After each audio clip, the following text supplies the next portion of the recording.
Halo semua, kembali lagi nih pada video pembelajaran kali ini. Sebelumnya perkenalkan nama aku Naila Novita Syafitri. Aku merupakan mahasiswa semester 4 pada Prodi Perbankan Syariah di UIN Sumatera Utara. Pada video kali ini, aku akan membahas tentang sistem keuangan Islam. Nah, untuk informasi lebih lanjut, tonton videonya sampai selesai ya. Apa sih sistem keuangan Islam? Sistem keuangan adalah suatu aturan yang menjelaskan sumber-sumber dana keuangan bagi negara dalam proses alokasi dana tersebut bagi kehidupan masyarakat. Peran utama sistem keuangan adalah mendorong alokasi efisiensi sumber daya keuangan dan sumber daya real untuk berbagai tujuan dan sarana yang beraneka ragam. Jadi, sistem keuangan Islam adalah sistem keuangan yang beroperasi berdasarkan prinsip-prinsip syariah yang bersumber dari Al-Quran dan Sunnah. Sistem ini menghindari riba, gharar, dan maisir, serta menekankan pada keadilan, transparansi, dan keberkahan dalam setiap transaksi. Nah, selanjutnya yaitu karakteristik sistem keuangan Islam. Yang pertama yaitu nilai ketuhanan. Menurut Yusuf Qaradawi, ekonomi Islam adalah ekonomi yang bercirikan ketuhanan. Sistem ini bertitik tolak dari Allah, bertujuan akhir kepada Allah. Yang kedua, nilai dasar kepemilikan atau al-milkiyah. Islam mengakui kepemilikan individual. Di samping itu, Islam pun mengakui akan adanya kepemilikan oleh bermasyarakat dan oleh negara. Yang ketiga, keseimbangan atau al-muwazanah. Dalam ajaran Islam, masalah keseimbangan mendapat penekanan dan perhatian secara khusus. Yang keempat yaitu nilai dasar persaudaraan dan kebersamaan. Nilai-nilai persaudaraan merupakan konsekuensi logis dari penunjukan manusia sebagai kafilah fi al-ard, karena penunjukan tersebut bukan hanya ditunjukkan kepada orang-orang tertentu saja. Yang kelima, nilai dasar kebebasan. Dalam sistem ekonomi kapitalisme, setiap individu diberikan kebebasan yang seluas-luasnya untuk memanfaatkan atau tidak memanfaatkan harta yang dimilikinya. Yang keenam, nilai dasar keadilan. Keadilan yaitu memberikan setiap hak kepada para pemiliknya masing-masing tanpa melebihkan atau mengurangi. Ciri-ciri sistem keuangan Islam itu ada 9. Yang pertama yaitu harta publik dalam sistem keuangan negara Islam adalah harta Allah. Yang kedua, Rasul adalah orang pertama yang melakukan praktik keuangan Islam. Yang ketiga, Al-Quran dan Sunnah merupakan sumber yang mendasar bagi keuangan Islam. Yang keempat, sistem keuangan Islam adalah sistem keuangan yang universal. Yang kelima, keuangan khusus dalam Islam menopang sistem keuangan negara Islam. Yang keenam, sistem keuangan Islam mengambil prinsip alokasi terhadap layanan sebagai sumber-sumber pendapatan negara. Yang ketujuh, sistem keuangan Islam ditandai dengan transparansi. Yang kedelapan, sistem keuangan negara Islam merupakan gerakan kebaikan. Dan yang terakhir adalah sistem keuangan Islam adalah modal toleransi umat Islam. Nah, selanjutnya yaitu akad, kontrak, transaksi dalam keuangan Islam. Menurut terminologi hukum Islam, akad adalah pertalian antara penyerahan dan penerimaan yang dibenarkan oleh syariah yang menimbulkan akibat hukum terhadap objeknya. Akad dari segi ada atau tidaknya kompensasi dibagi menjadi 2. Yang pertama yaitu akad tabaruk. Akad tabaruk adalah perjanjian yang merupakan transaksi yang tidak ditunjukkan untuk memperoleh laba. Tujuan dari transaksi ini adalah tolong-menolong dalam rangka berbuat kebaikan.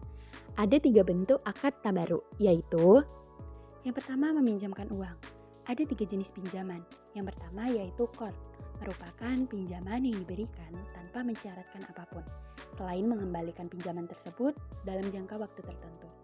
Yang kedua adalah rahn, merupakan pinjaman yang mensyaratkan suatu jaminan dalam bentuk atau jumlah tertentu. Yang ketiga adalah hiwalah, adalah bentuk pinjaman dengan cara mengambil alih piutang dari pihak lain. Lalu ada meminjamkan jasa. Ada 3 jenis pinjaman jasa, yaitu yang pertama wakalah, memberikan pinjaman berupa kemampuan kita saat ini untuk melakukan sesuatu atas nama orang lain. Yang kedua, wadiah, yaitu di mana pada akad ini telah dirinci tentang jenis penitipan dan pemeliharaan. Yang ketiga yaitu kafalah, di mana pada akad ini terjadi atas wakalah bersyarat. Yang ketiga yaitu memberikan sesuatu. Ada 2 bentuk dalam akad ini. Yang pertama yaitu wakaf. Wakaf merupakan pemberian dan penggunaan pemberian yang dilakukan untuk kepentingan umum dan agama, serta pemberian itu tidak dapat dipindahtangankan. Yang kedua, hibah, merupakan pemberian sesuatu secara sukarela kepada orang lain. Selanjutnya, akad ijarah. Akad ijarah yaitu akad yang dimaksudkan untuk mencari dan mendapatkan keuntungan di mana rukun dan syaratnya telah dipenuhi semuanya. Yang pertama yaitu Natural Uncertainty Contract, merupakan kontrak yang diturunkan dari teori pencampuran di mana pihak yang bertransaksi saling mencampurkan aset yang mereka miliki menjadi satu. Kemudian, menanggung risiko bersama untuk mendapatkan keuntungan. Jenis natural uncertainty ini ada dua, yaitu mudharabah dan musyarakah. Nah, yang kedua ada natural uncertainty contract, merupakan kontrak yang diturunkan dari teori pertukaran, di mana kedua belah pihak saling mempertukarkan aset yang dimilikinya. Jenis-jenisnya ada 4. Yang pertama yaitu murabahah, salam, istisna, dan juga ijarah. Materi selanjutnya yaitu tentang transaksi yang dilarang.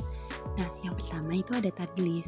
Tadlis yaitu sebuah situasi di mana salah satu dari pihak yang bertransaksi berusaha untuk menyembunyikan informasi dari pihak lain dengan maksud untuk menipu pihak tersebut atas ketidaktahuan akan informasi dari objek yang diperjualbelikan. Yang kedua yaitu ihtikar.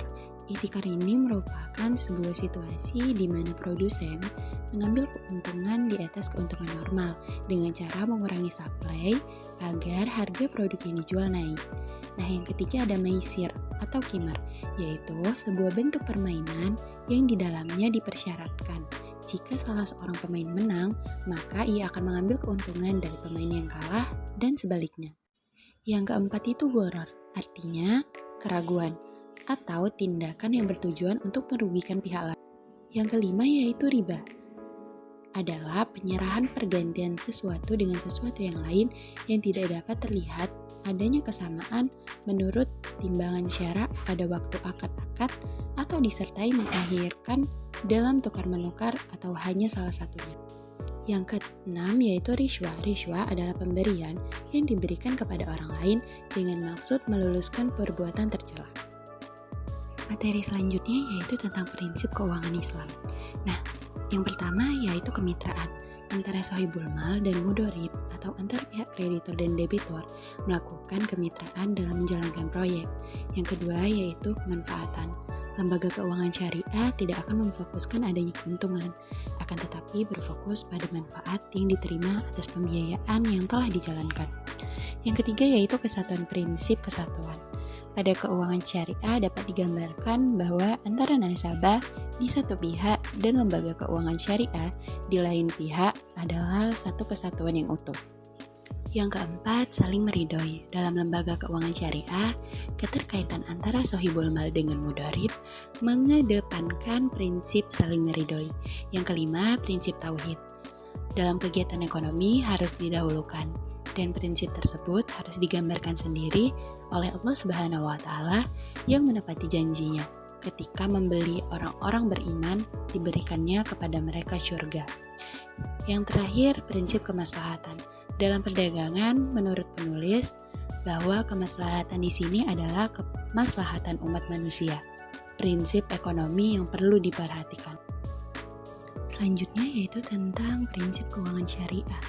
Nah, adapun prinsip keuangan syariah yang diberlakukan di Indonesia meliputi mudharabah, musyarakah, mudharabah musyarakah, wakalah musyarakah, ijarah, murabahah, salam, tawarruk, istisna, murabahah istisna, dan murabahah salam. Demikian video pembelajaran tentang sistem keuangan Islam. Sampai jumpa lagi di video pembelajaran selanjutnya.